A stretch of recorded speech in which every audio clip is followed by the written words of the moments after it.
The grand hall of the Serafini Council was a spectacle of light and elegance. Crystal chandeliers floated in the air, their soft glow reflecting off polished floors and the curved walls made of pure white crystal. The ceiling stretched high, disappearing into shimmering patterns that looked like stars frozen in time. The air was filled with the murmur of counselors, their voices polite but sharp, carrying the weight of centuries of tradition and pride. And yet, despite the brilliance around her, Lyra felt small, almost invisible. The alien princess sat alone at her designated place, her slender frame folded neatly on the raised platform. Her skin shimmered in iridescent shades of blue and silver, and her eyes, deep and luminescent, seemed to hold galaxies within them. Her hair flowed like liquid night, falling softly over her shoulders. She looked around at the bustling hall, noticing the counselors' sharp glances, their polite but guarded smiles, their quick whispers whenever they thought she wasn't watching. No one had taken the seat beside her. Not one counselor had dared. The chair remained empty, a silent reminder of her isolation. She had always known her life would be different, but the weight of being constantly observed yet never truly seen was heavier than she had imagined. Every eye in the room measured her, judged her youth, her strange human-like mannerisms, her alien features that were so unlike their own. Lyra's hands rested on her lap, fingers intertwined as she tried to push down the nervous flutter in her chest. She had spent countless hours preparing for this council, learning the protocols, memorizing treaties, rehearsing the tone of her voice. And yet, the loneliness she felt now made her stomach twist. She was a princess, yes, but she felt more like a child cast out in a sea of grown dash-ups. Whispers floated across the room, quick and sharp. She is too young, too inexperienced. Who would sit with her? A human? Impossible. Why is she even here? The words weren't meant to reach her ears, but they always did. They seemed to echo in her mind, louder than the voices of those around her. She had learned to steel herself, to smile politely, to nod at the proper moments. But the emptiness of the chair beside her was a constant sting. Her eyes wandered to the long tables where counselors from other systems had gathered. They spoke with ease, leaned on each other's shoulders, exchanged subtle glances and quiet laughter. They had allies, friends, confidants. And Lyra had nothing. The thought made her chest ache. She longed for someone to see her as more than a title, more than a symbol of her people's power. She longed for a simple connection, a quiet presence, someone who could remind her that she was still a person beneath the weight of expectation. Lyra's gaze kept returning to the empty seat beside her. She imagined what it would feel like if someone just sat there. Not with fear, not with doubt, but with understanding. Someone who would speak only when needed, whose presence alone could make the hall feel less like a cage. She closed her eyes for a moment and let herself dream. She imagined laughter, quiet conversation, and the warmth of someone who chose to sit beside her, not because they had to, but because they wanted to. The counselors carried on, oblivious to her thoughts. Their debates were loud and filled with authority, but they didn't reach her in the way she needed. She longed for a hand to rest lightly on hers, a kind word whispered just for her.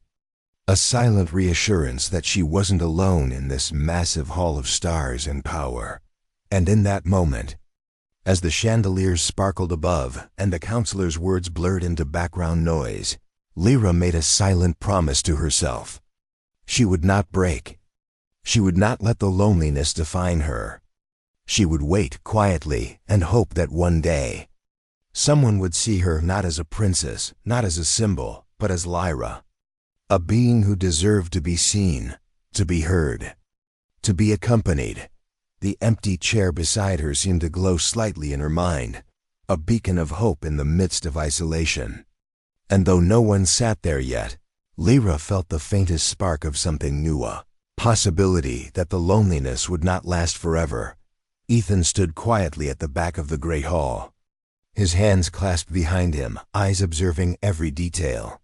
He was a human, assigned as a liaison between Earth and the Serafini Council.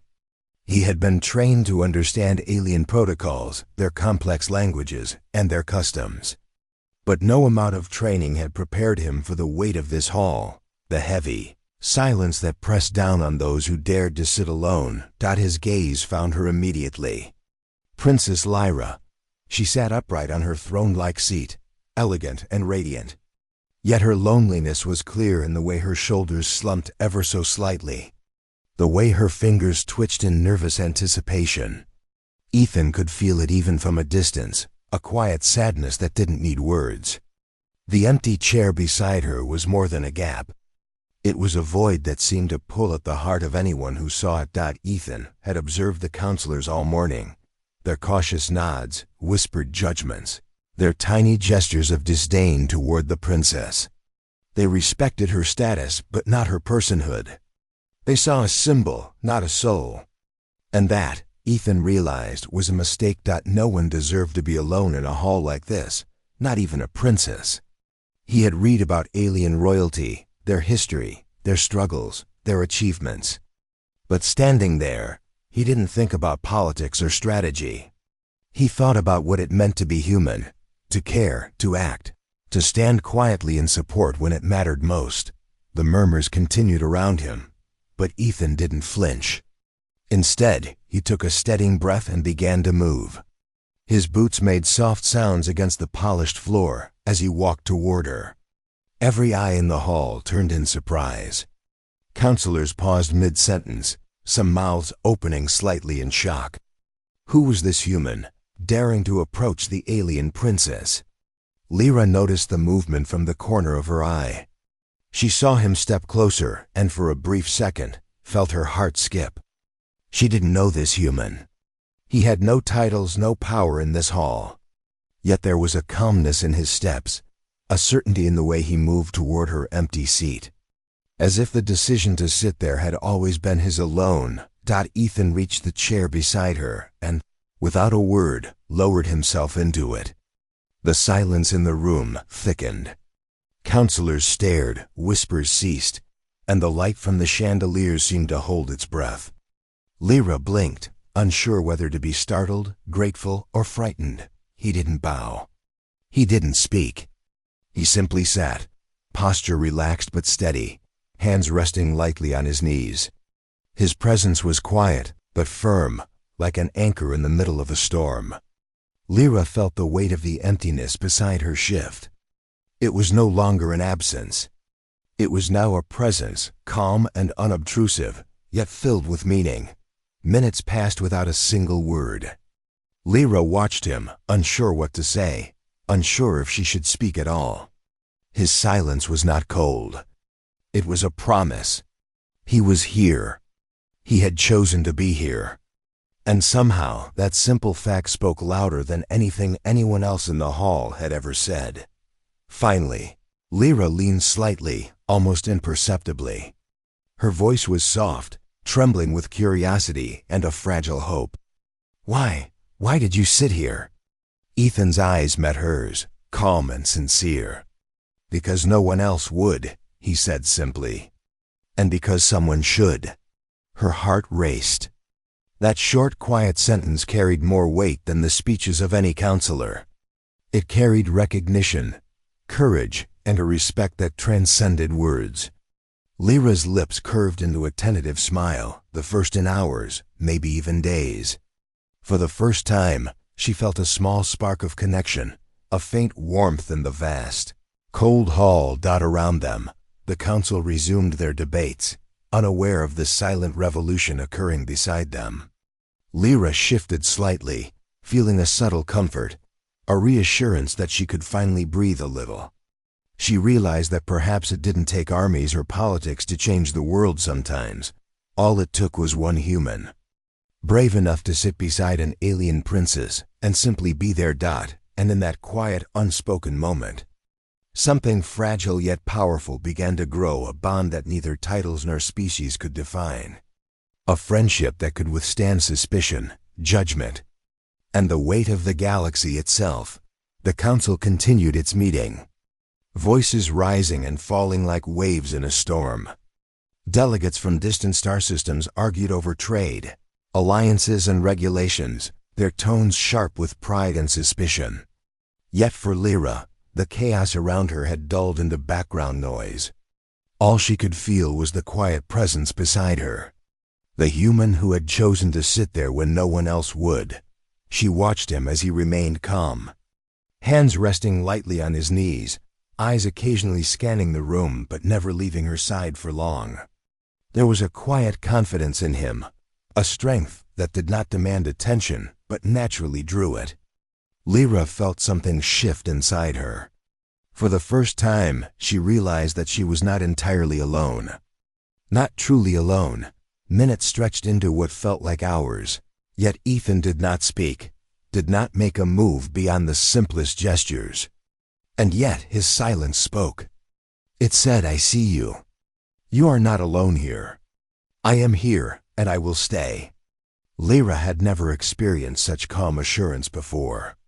People bowed to her, spoke to her formally, flattered her with words, but none of that had ever mattered. None had offered this simple, unspoken promise of support.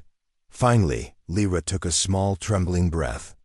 Her voice was soft, barely audible over the continuing debate in the hall. Why are you here?" she asked, her eyes meeting his. There was curiosity, yes, but also a fragile hope, a tiny plea for understanding. Ethan turned his gaze to hers, calm and unshaken. "Because you should not be alone," he replied simply. "Someone needed to be here. I chose to be that someone." Lyra's heart felt a sudden warmth, spreading through her chest like sunlight breaking through clouds. That simple sentence carried more meaning than all the speeches and protocols she had ever memorized.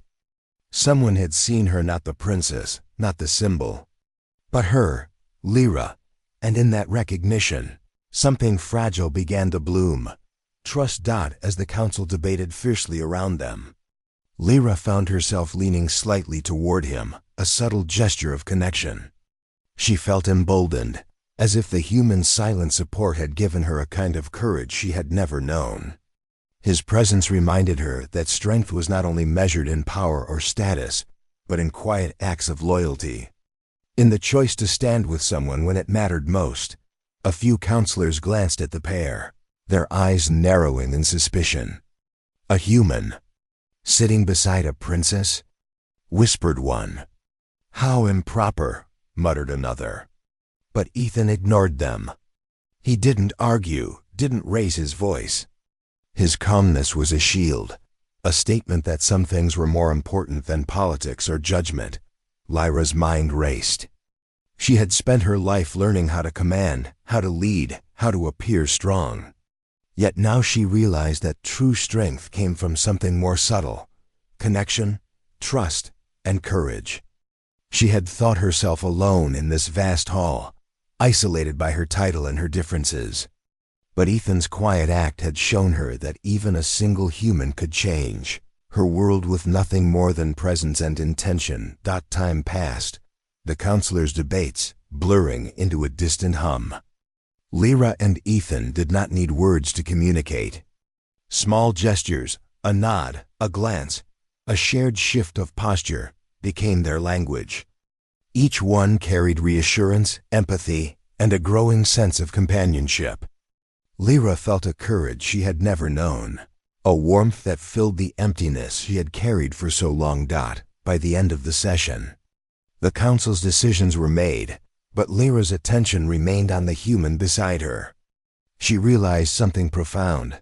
Courage was not always loud, loyalty was not always visible, and strength did not always come from power. Sometimes it came from the quiet choice to sit beside someone who needed you, and to stay there, unwavering. For the first time, Lyra smiled fully, freely. The hall around her was still grand, still intimidating, but she no longer felt small. She had a companion, a witness, and a silent champion. And in that small, powerful bond, she sensed the possibility of something extraordinary, not just for herself, But for the universe that had seemed so vast and cold, the council had been in session for hours.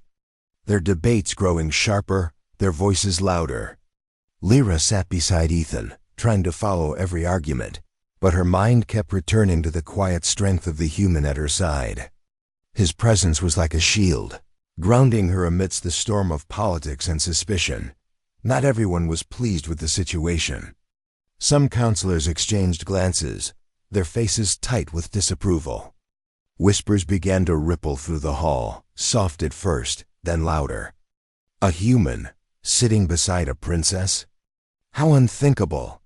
Does she not see the risk? What audacity! The murmurs were filled with fear and doubt, questioning not Lyra's worth. But Ethan's presence, Lyra noticed the counselors' subtle glances, the half-smiles that didn't reach their eyes, the slight tilts of their heads as if to signal her inadequacy. A part of her wanted to retreat, to shrink back into her seat and disappear behind the weight of her title. But she felt Ethan's quiet gaze on her, steady and unwavering, and that small reassurance was enough to keep her upright. Ethan did not respond to the whispers. He did not argue, did not speak in his own defense. He simply remained seated, calm and deliberate, like a rock in the middle of a raging river. And in his silence, there was power. A reminder that courage does not always roar. Sometimes it sits quietly, unyielding. Lyra's heart swelled with a new understanding. She realized that the council's doubt was not a reflection of her own strength, but of their fear. Fear of something unfamiliar, fear of change, fear of a human being more than just a guest or a token. And that fear, she understood, could be faced not with anger, but with quiet determination. She shifted slightly in her seat, leaning toward Ethan, and whispered, Do you think they will accept us?" Ethan's eyes met hers, calm and reassuring. "It doesn't matter if they accept us," he replied softly. "What matters is that we stand together, and that you stand as yourself. That is what they will eventually respect." Lyra felt a courage rising within her, a warmth spreading through her chest. His words, simple and honest, were more powerful than the speeches of any counselor. She realized that true leadership was not just about command, but about presence, about standing firm when others faltered, about allowing someone else's quiet strength to bolster your own. The debates raged on around them. One counselor after another rose, arguing fiercely, pointing out inconsistencies, pressing for control. Some glanced at Lyra and Ethan, trying to provoke a reaction. But the princes and the human remained composed. They were an unspoken statement, an example of loyalty and courage that spoke louder than any words. Lyra noticed something extraordinary. The whispers began to falter. Some counselors, previously sharp and mocking, hesitated before speaking. Others stole glances, perhaps realizing that the princess was not as fragile as they had assumed. And all the while, Ethan remained quietly steadfast, his calm presence a beacon amidst the storm. By the end of the session, it was clear that the balance in the room had shifted, though subtly. Lyra felt it in the air, the way the counselors no longer treated her as an outsider, the way their gazes lingered a moment longer, now tinged with respect. And she knew, in her heart, that this shift had not come from arguments or declarations, but from something simpler and stronger, the courage to sit beside someone when no one else would, and the strength to remain there, silently. Without faltering. As the hall emptied, Lyra took a slow breath and looked at Ethan. He gave her a small nod. Barely perceptible, yet it spoke volumes. For the first time, she felt fully seen, not as a princess, not as a symbol, but as herself. And in that moment, she understood something vital. Courage is not always loud. Respect is not always earned with words, and sometimes, all it takes to change the course of events is a quiet human willing to stand beside an alien princess. Lyra allowed herself a small, genuine smile. The council's doubts still lingered in the air, but she no longer feared them. She had discovered something stronger than whispers and suspicion, a companion, a witness, and a quiet champion who had shown her the meaning of true strength. The council chamber was quieter than usual as the next session began. Delegates from distant systems shuffled into their seats, their faces tense with anticipation. Yet, despite the weight of tradition and scrutiny, Lyra felt a new sense of confidence. The human beside her, Ethan, remained calm, as steady as ever, and she drew strength from his presence. The debates were sharper today, filled with heated arguments over trade routes and resource allocations. Some counselors questioned Lyra's judgments, whispering behind hands, pointing out her youth and inexperience. But she did not falter. She had learned something invaluable. Courage could come from quiet places, and support could be given without words. Every glance at Ethan reminded her that she was not alone. As the council argued, a proposal arose that risked the safety of a small allied planet. Many counselors laughed it off, seeing it as minor, insignificant, or politically convenient to ignore. Lyra's eyes narrowed. She knew what the cost could be: the lives of innocents, the betrayal of trust, and the weakening of alliances that had taken decades to build. Ethan noticed the shift in her expression. Without speaking, he gave a subtle nod, a quiet reassurance.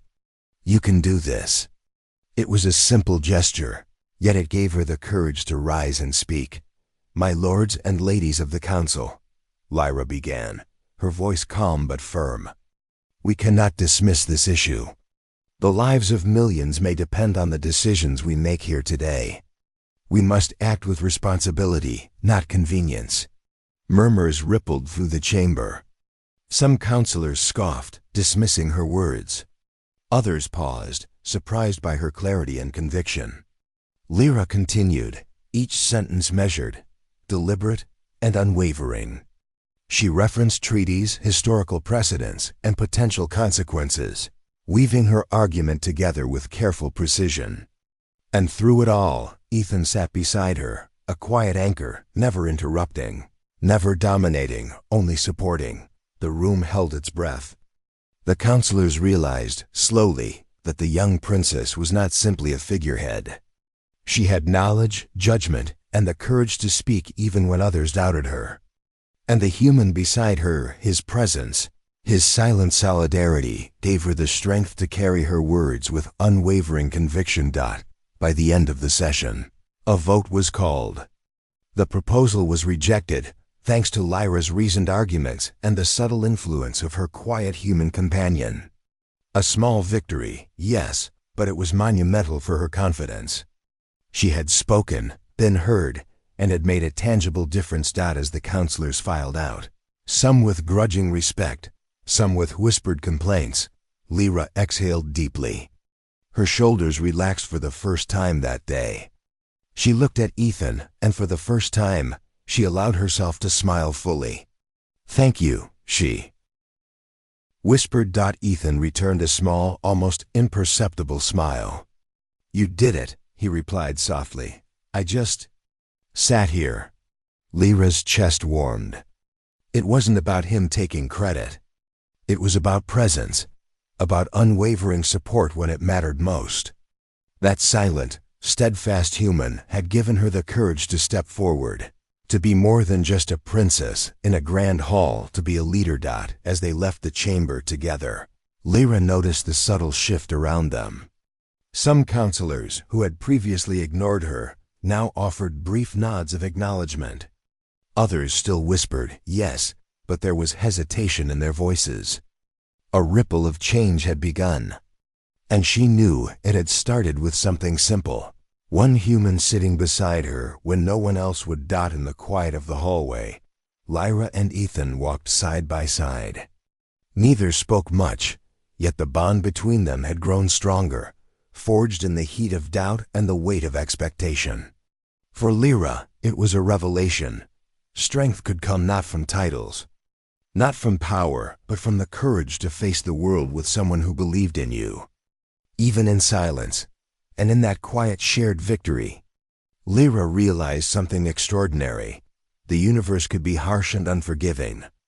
But humanity, represented by this single quiet human, had the power to change hearts, minds, and destinies. Simply by choosing to act with courage, empathy, and steadfast loyalty. The days after the council session passed quickly. Yet the hall of the Serafini Council seemed less intimidating to Lyra. She had begun to notice the subtle shifts in the eyes of those around her. Some counselors, once skeptical, now paused before dismissing her words. Others still whispered, but the sound no longer carried the sharp sting of mockery. It had softened into curiosity. And through it all, Ethan remained at her side, steady, quiet, and unwavering. Lyra had always known the weight of her title, the heavy burden of expectation that pressed upon her every action. But now she felt something else: support. True, steadfast support. Ethan never commanded her attention. He never sought praise or recognition. He simply walked beside her, spoke when necessary, and more importantly, offered silent reassurance when words were not enough. The council debates continued, sometimes lasting hours, with topics ranging from interstellar trade to planetary defense. Yet Lyra found herself speaking more confidently, clearly, without the hesitation that had once plagued her. Each time she raised her voice, each time she presented a carefully reasoned argument, she could feel Ethan's presence grounding her.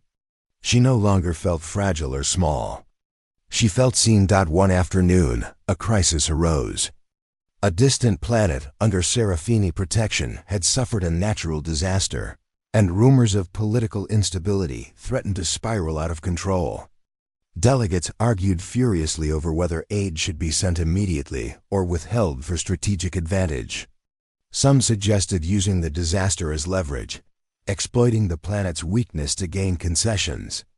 Lyra's eyes narrowed. She could not allow that to happen. Ethan noticed her tension and, without interrupting, gave her a subtle nod of encouragement. "You know what to do," his gesture seemed to say. That small, silent act gave Lyra the courage to rise and speak once more. Her voice was calm but firm. "We cannot let politics overshadow compassion," she said. "The people of this planet are in danger. If we fail them, we fail ourselves. Humanity, any species, would see the value of protecting life first, politics second. Let us act now." Whispers rippled through the hall. Some counselors scoffed, but more than a few exchanged hesitant looks, realizing the wisdom in her words. Lyra continued, each sentence measured, unwavering, her confidence growing with every nod of support she felt from Ethan. By the end of the session, a plan was agreed upon. Aid would be sent immediately, and the council would coordinate efforts to stabilize the planet. It was a victory, yes, but more importantly, it was a demonstration of Lyra's growing leadership and the quiet, profound influence of the human beside her. As the hall emptied, Lyra walked down the corridors, feeling a rare lightness in her step. Ethan remained at her side, as silent and reassuring as ever. She realized that this bond, forged through shared challenges, was becoming something deeper than friendship. It was trust, mutual understanding, a recognition that no matter the weight of expectations or the harshness of judgment, they could face it together. For the first time, Lyra understood that strength was not a solitary thing. It did not come from titles, or fear. It came from connection, from courage, and from the quiet acts of loyalty that spoke louder than words. Ethan had shown her that being human was not about strength of body or power of voice. It was about heart, steadfastness, and choosing to act when it mattered most. Lyra glanced at him, a small smile playing at her lips. "I don't know what I would have done without you," she whispered, more to herself than to him. Ethan shrugged lightly, his eyes warm. "You would have done it anyway," he said softly. "I just helped you remember it." And in that moment, Lyra felt the weight of isolation lift. The hall, the council, the whispers, all of it felt less formidable. She had found her anchor, her ally, and a silent champion who believed in her when the galaxy had doubted. Together, they were no longer just princess and human. They were a team, a force quietly challenging expectations, and slowly changing hearts one small victory at a time. The bond between them had grown stronger, deeper, unspoken yet undeniable. And Lyra realized something extraordinary.